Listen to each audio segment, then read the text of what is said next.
usibabaike na mafanikio ya wengine. Baki kwenye mpango wa Bwana. Fanya kazi kwa bidii. Kuwa mwaminifu kwa Mungu wako. Penda ibada. Jitume kwenye kazi. Mafanikio yako yapo, wala usipate tamaa. Jambo la tatu la kutambua Mungu anapokaa kimya. Bwana aliyesema uingie ndiye atakayesema utoke.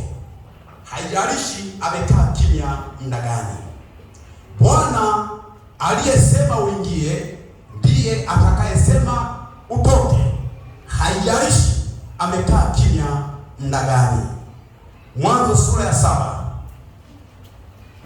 mstari wa kwanza na Mwanzo sura ya 8 mstari wa 15 na wa 16. Bwana aliyesema uingie ndiye atakayesema utoke.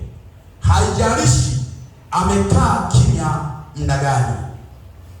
Mwanzo sura ya 7 mstari wa kwanza na Mwanzo sura ya 8 mstari wa 15 na wa 16. Karibu msomaji. Biblia inasema